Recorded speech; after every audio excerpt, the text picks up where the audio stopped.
Fultoncards here, live and direct from Brooklyn, New York City. Let's go. In front of me today, 2023-24 Upper Deck Boston Centennial, ideal to peel. I guess if you're older than a millennial, old school names within here, some new school names as well. Configuration 8 cards per pack, 18 packs per tin, 144 cards total, 12 boxes or tins per case. Base set 1 through 1 honey, high series 101 through 2 honey. High series include retired numbers, Hall of Famers, record holders, memorable moments, captains, trophy winners, and big bad Bruins. The high series are rare, I guess the ratio cards. Parallels include the retro variants, the centuries to 100, the lucky greens to 49, and the black 1 of 1. So within a box break, expect your 3 autos, mems, or auto mems, 1 numbered card to 100 or less, 1 acetate, 18 base subset cards, and 10 inserts, including 2 golds. There are duals, trips, quad autos. There are causeway seat relic cards of the old Boston Garden. Auto versions as well, I think number to 5, including a Charlie Simmer, Rogie Vachon as well. There are Bobby Orr Ticket of Greatness Auto 101 ticket stubs. I think there's 10 cards on that 101 checklist. So I believe the Bruins are the first NHL team to play in the US. I guess it's 100 years ago at this point. There is no Milt Schmidt, Bobby Bauer, Woody Dumart. The Kraut line is not within this box, although they do have 101 autos. Certainly for Dumart, I think Schmidt does. I think Brimzik does as well, even though he's not in the base cards, I don't think. So let's roll and scroll. I don't really want to destroy the box per se, so we'll try to keep it vaguely intact. And when I say box, I mean tin.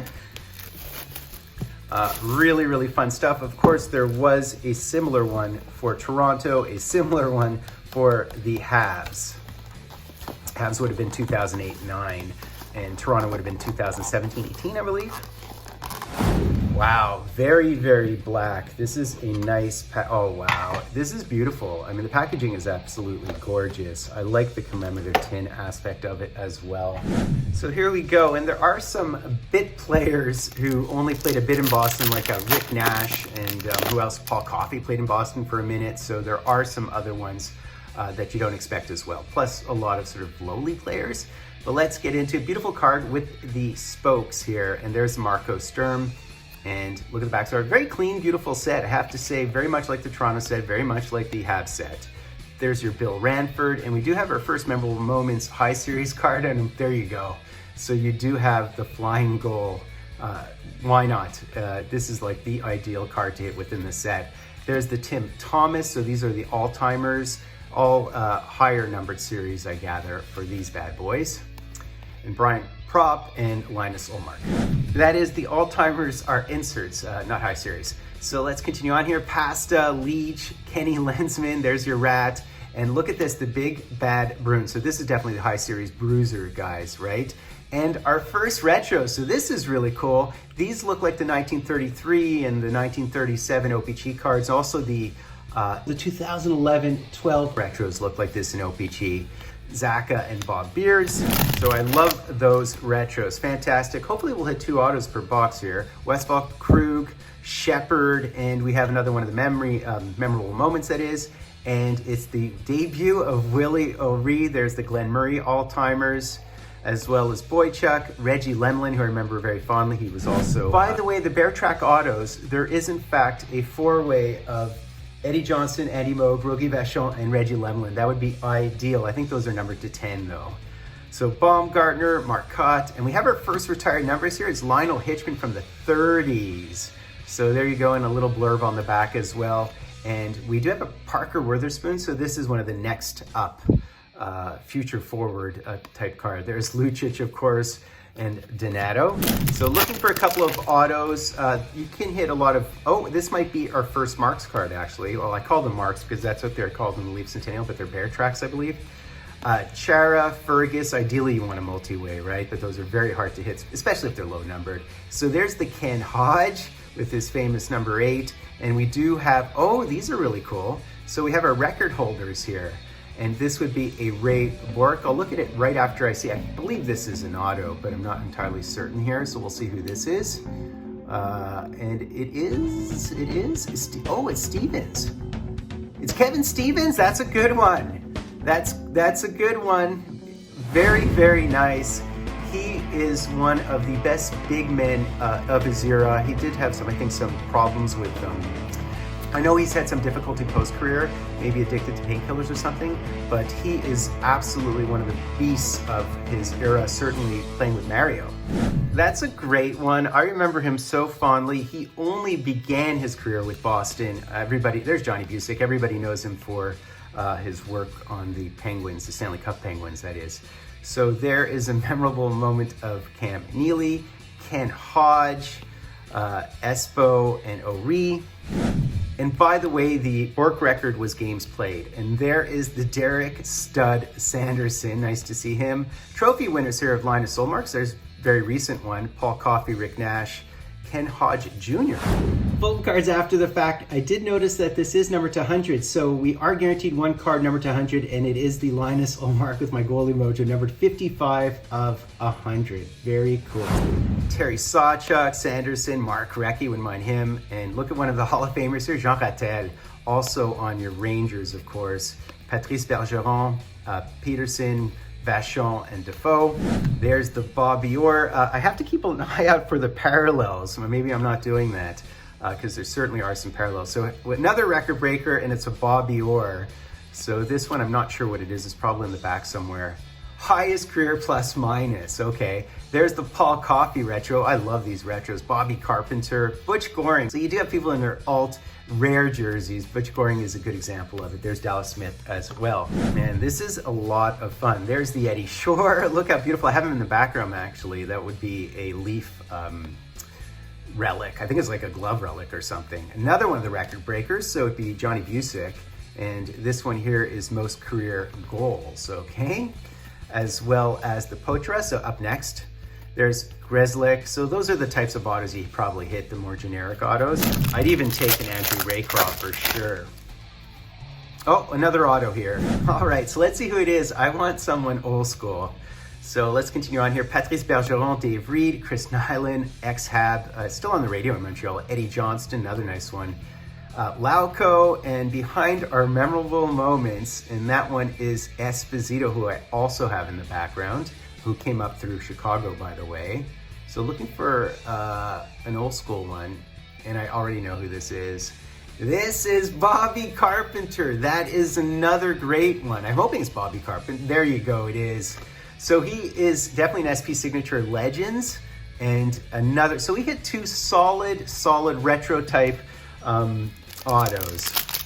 Awesome, I'll take it. There's Charlie Simmer, another guy you don't see too often in that jersey. Hal Gill, Ray Bork, this is the Big Bad Bruin, Heinz Series cards. Keith Crowder, all-timers, Cam Neely, as well as Jacques Plante. So this is, I saw the 101 pulled of this card. I really love this. I'd love to hit something like that. Some recency bias here. Hampus Lindholm, Heinz, Samsonov, another one of these. So here we have Eddie Johnston, another record holder. So obviously goaltending record. And it would be most saves in a single season. Look at that, the retro of Phil Esposito. Love that, I love those. They should have blank backs of that actually. Sean Thornton and Terry O'Reilly. This feels brickish. Okay, there is absolutely a jersey or a patch or something in that one. This tin has been amazing, I'd say thus far. Andy Moog, Brad Park, Mike Milbury, and Hall of Famer of Eddie Shore, again, who I have in the background. Look at that. As well as these, so these are inserts, I guess. Capturing a championship, or something like capturing a champion. That almost looks like Subban, but I know it's Tim Thomas, isn't it? Yeah, it's absolutely Tim Thomas. Bob Sweeney, Janney, and Crowder. I actually have to run, so I'm doing this break fairly quickly, sadly. Got pickleball in like a minute. Jean Rattel, Hitchman, there's the Jerry Cheevers. I'll go back to the base to see if I missed any parallels. Ray Bork, Harry Sinden, very nice. And Al Secord. The ideal would be to hit those seat relics. Certainly the auto seat relics exist as well, including Jerry Cheevers and some really good ones, man. I mean, Norm Léveillé, all kinds of old school guys. So Charlie McAvoy, Kyle McLaren. We do have the Rick Middleton here. He is who I associate sort of the most with this team. And look at this, the captain's card. So these are obviously very rare, and we hit Brad Marchand. That's very good. As I always say, he deserves a bit more love at this point in his career, given all his accomplishments. Stoppers here, so a Jeremy Swayman, Daniel Payet, Jason Allison, and Wayne Cashman, who I showcased last break. I know all about Kadri and Marchand's bad suspensions, but at some point in time, you know, they squared themselves. So Ray Bourque, Charlie Coyle, Joey Juneau, and this is our Acetate card. Our Acetate is memorable. That's nice. And look at this, Derek Sanderson looking, this is before the 70s sort of look that he had. And here it is. So we have a Casper, and it's a Selke Trophy win. And so this is our PETG Acetate card. Norm Levy, aforementioned, Joe Thornton, Joseph Stumple. So what do we have here? I saw something thick. So we'll see what it is. Ooh, this is super thick. This has to be more than a jersey, right? If it's this thick, as the ambulance's crow. So behind the retired number of Eddie Shore, per the background, we have something super thick here. So this could actually be a case hit, if it's something great. We'll see, let's see. Let's hope it's like a seat relic or something like that. Well, let's see. It could just be a patch. Is it Neely? Who is it? No, it's a different number. What is this? Unless the jerseys just happen to be, ooh, it is a patch. It's absolutely a patch. Is it Coyle? I'm trying to figure out who this is. And it is, oh, it's Dominic Moore. It is Dominic Moore with the B patch. Oh, wow. That is beautiful. Is it numbered to 49 only? I think it's actually most famous for having played on so many NHL teams, including the Habs, by the way. Played on like 10 NHL teams. A Harvard grad. So how cool is that? The Dominic Moore patch. I'll take it. I'll absolutely take it. And look at these. As I look at these closer now, these have gold foil and not silver foil, and they don't have the spokes for these old school cats. Really beautiful looking cards, aren't they? And I just noticed that these two would happen to be our two gold inserts. You know, they look so similar. So this is silver and these two are gold. Very difficult to distinguish them, but they are nonetheless gold. So that's basically it, guys. Two beautiful retro autos. I couldn't possibly ask for more. Beautiful patch. What a product. I'd like to break some more of it. Do me the honor of sub-liking, hashtagging, driving Fultoncards live and direct from a place called Brooklyn, New York City.